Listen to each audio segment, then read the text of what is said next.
We are at the stage of large-scale, positive changes, Putin blurted out to the representatives of the fascist business and almost believed this lie himself. The Kremlin held its breath, betting on the visit of Comrade Xi, who is perceived as the last hope for salvation. This Chinese savior should come between March 20th and 22nd and bring solace to the bold special soul. China's task is to make the most of the protracted war. The unconditional victory of Ukraine is not beneficial for China, and in case of its inevitability, I would like to participate in the process as a peacemaker. The strengthening of the positions of the US and NATO in Ukraine also worries the Chinese commies. A weak balalaika is, of course, good, but this criminal monkey should not die. As long as she makes scary faces at the West and keeps him on his toes, she's a useful idiot. And in Laptestan itself, something burns and explodes every day. The day before, the FSB border guard building in Rostov was blazing brightly, dragging as many as 4 FSB officers into the Kobzon area. But this, of course, is nothing in comparison with the everyday losses of the cannibal near Bakhmut, which exceeded 30,000 organisms. With such an intensity of roasting, the military registration and enlistment offices again joined the mobilization process. True, in the shadow mode. The Kremlin does not want to infuriate the population and pretends that there is no mobilization, classifying any action of state structures. Either way, the mobilization resource is not infinite. According to Wikipedia, about 40 million people live beyond the Urals, but during his visit to Ulan-Ude, Putin blabbed that there are actually only 12 million living souls beyond the Urals. And this figure is similar to the truth. If this is so, then all official statistics must be divided by at least 3, and it turns out that not 140 million, but about 50 million live in Russia.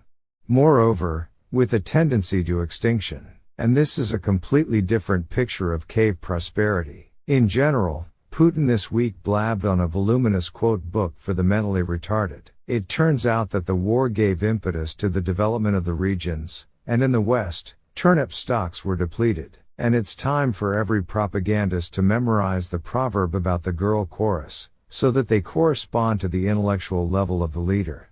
Either way, Medvedev broke into the international level of terrorism by ordering the liquidation of the Italian Minister of Defense. This monstrous little baby has long been trying to scare the politicians of the West, and they bulge, twist their fingers to their temples, but are not afraid. So the United States somehow deceptively mildly reacted to the down drone. This incident over the Black Sea could well have become a belly incident, but Washington decided to give the kid a chance either to rethink his line of behavior, or to dare again, and for sure. And the nuclear demon immediately took advantage of this, overeating gruel Borzianka and belching in his cart. The Americans are completely insane. And to stand on ceremony with them is wrong. Especially against the backdrop of statements by American bastards like Senator Graham that it is necessary to shoot down Russian planes. Either way, aviation accidents sometimes happen with such creatures. End of quote. That is, Medvedev threatened to kill an American senator. Alco bobblehead went all in, taking a walk on the last. Feeling the approach of the finale, which may coincide with the onset of the armed forces of Ukraine, the foot-footed population turned on the alarm mode. According to the FOM, the anxiety level of Russians increased from 47% to 49% over the week, while the level of calmness fell from 48% to 45%. Sticky fear is reflected even on the Botox muzzle, whose speeches have turned into an uncontrollable stream of the boy's subconscious, blurting out everything secret and classified.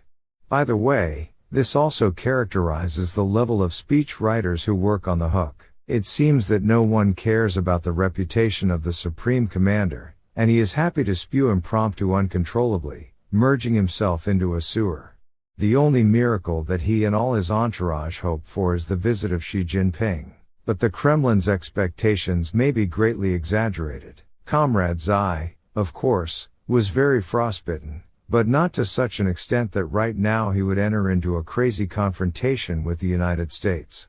He can pat Putlow on his Botox cheeks, and even offer security guarantees in case some of the lads flee to China, but he will not sponsor the endless prolongation of the bald head's power.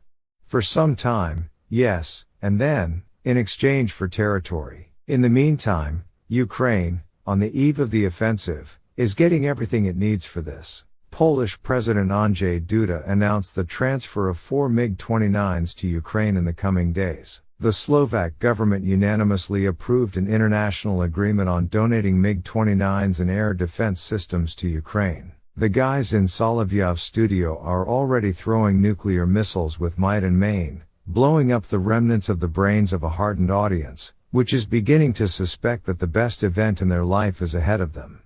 And it is inevitably coming.